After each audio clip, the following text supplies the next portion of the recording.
Mdaiwa. Karibu bwana Dang'uli, karibuni sana bwana Yaso, karibuni sana Bichepi.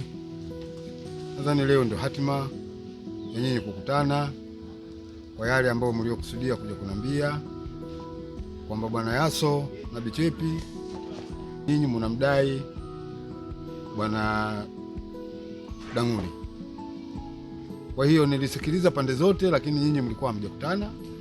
Leo hii ndio tarehe ya kukutana na mmekutana. Kwa hiyo nasema karibuni sana. Nadhani bwana Dang'uli nilikuita, na katika kukuita kutokana na vile vile kwa hawa jamaa madai yao, wewe ulikana. Kwa hiyo leo mmekutana. Mimi nasema kwamba naomba maelezo yako na wao wasikie na mimi nisikie ili tufanye maamuzi. Ila tu ninachokiomba kwa nyinyi nyote nyinyi mliokuwepo hapa, ninawaombeni muwe watulivu, msiwe na jazba. Karibu sana. Bwana mwenyekiti, kweli hao jamaa mimi nawajua, lakini kuwajua na kuwajua hawa tunajuana tu tukiwa tuko mtaani au kijijini kwetu. Lakini swala la hawa mimi kunidai bwana Yaso na binti Chepi, kwa kweli hawa mimi hawanidai. Bwana Dang'uli, una uhakika kwa hili unaolisema? Taarifa mwenyekiti. Toa taarifa. Mimi nataka kuongea. Ongea. Hivi kweli wewe Dang'uli mimi sikudai? Mimi nasema hivi, wewe bwana Yaso mimi haunidai, na sio wewe tu peke yako, hata huyu vile vile, huyu Chepi vile vile mimi anidai. Kifupi nyinyi mimi hamunidai. Yaani wewe Dang'uli, wewe umkuja mwenyewe mguu mosi mkupili mpaka ofisini kwangu, afu leo usiwe kama mimi sikudai. Yaani nakwambia hivi, yaani mimi cha kwangu mimi akilali ugeni.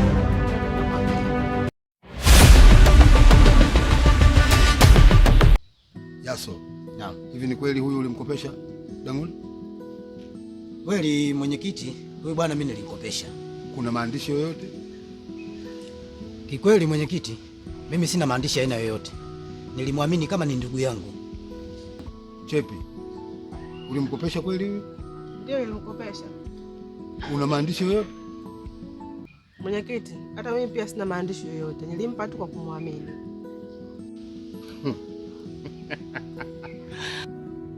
Bichepi, bwana Waso, kwa kweli swala hili lina utata,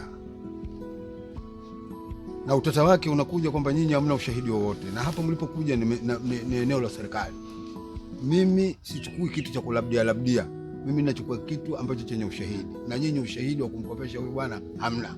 Kwa hiyo mimi kumuingiza hatiani huyu kwa kweli nitashindwa. Ninachomuelezeni nyinyi, murudi kwa kujenga sasa, murudi mufike nyumbani. Ukifika nyumbani mkakae, mulizungumzie hili swala kwa udugu na ujamaa. Mwenyekiti, wapata wenye viti kama nyinyi munasimamia haki na sheria kama hivi, kwanza nasema nashukuru. Ndio. Pili nasema hivi, mwenyekiti, hapa nafikiri kwamba tayari suluhu imeshapatikana. Sasa swala la kwenda nyumbani kwenda kupatana, akipo cha kwenda kupatana, mimi hawa nimeshasema hawanidai. Kwa hiyo sasa kinachotakiwa hawa wakamtafute mtu ambaye wamemkopesha deni lao au fedha yao. Kikao hichi nadhani kimemalizika, na kimemalizika kwa usalama, nashukuru. Wadai mdai hamumdai kwa sababu hamna ushahidi. Kwa maana hiyo basi ninamtoa kwenye hatia bwana Dang'uli, hana hatia. Nafunga baraza hili, tuondokeni. Mwenyekiti, mimi nasema asante. Asante, nashukuru kwa maamuzi yako mazuri sana ndugu mwenyekiti. Sawa sawa? Asante mwenyekiti. Lakini mkorofi acha. Mimi sio mkorofi, hawa wananizulia tu hawa.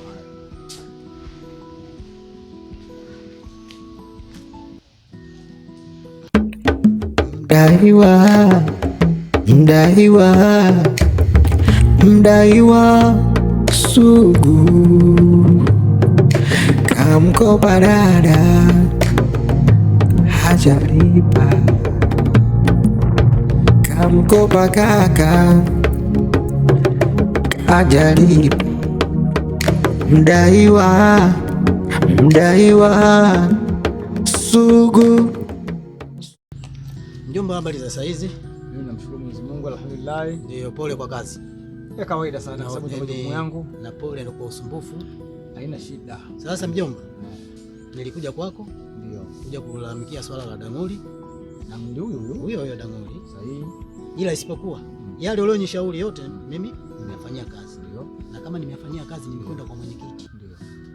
Nimeenda naye kule. Jamaa yangu kilichotokea uweze amini. Nini? Yaani amenikataa kata. Dang'uli huyo Dang'uli. Yaani amenikataa kata nakwambia. Yaani anasema yeye kwamba nini? Alifahamu tu ile swala. Kwamba humdai? Simdai. Dang'uli. Huyo Dang'uli. Ila sio mimi. Nimsikilize na wewe dada. Na yeye vile yuko katika miongoni ya kwangu mimi. Kulikoni? Yaani wewe acha, yaani sio masiara, yaani ni kweli kabisa. Tumefika pale kwa mwenyekiti, yaani anakataa kata. Kwamba hanifahamu mimi wala kakaangu hapo mfahamu. Wewe dada unamdai nini? Mimi namdai pesa yangu. Alikuja ofisini kwangu akanikopa shilingi 20,000. Nikampa, lakini mpaka leo hii kwake nimeenda hana majibu mazuri na mimi, zaidi ya tu majibu mabovu. Nikataa kwamba sijamkopesha. Sasa wote wawili habari za yule kwa sisi fahamu. Wewe ndio umenipa namba ya huyo. Nasemaje? Ambacho tulikipanga siku ile kipitie njia ile. Kwa sababu ufahamu wangu mpaka leo manake na siku kama ya 7 hivi hajafika siku ya 14. Dang'uli achukuliwe hatua, tujue wapi pa kuanzia. Sasa mjomba, mimi kuna jambo ninalolifikiria. Hilo jambo inabidi nilifanyie kazi. Na nitapolifanyia kazi basi mimi nitakuja kukupa mrejesho. Na imani kwamba kishapatikana iko kitu itakuwa ndo mwanzo mwisho wa Dang'uli.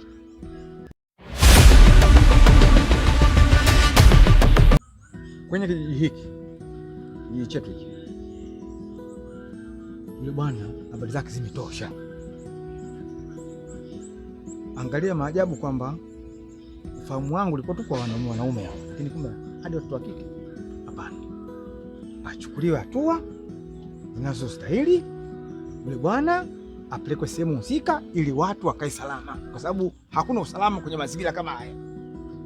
Yaani ni sahihi mjomba unachokiongea.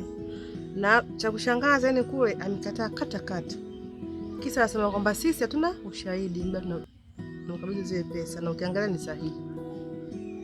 Kwa hiyo ni mimi niko pamoja na kakaangu pale, tumsikilize anakuja na idea gani ili tuweze kufanyaje kupata haki yetu.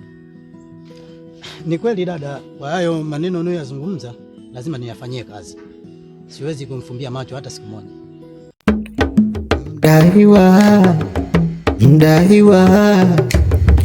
Mdaiwa sugu.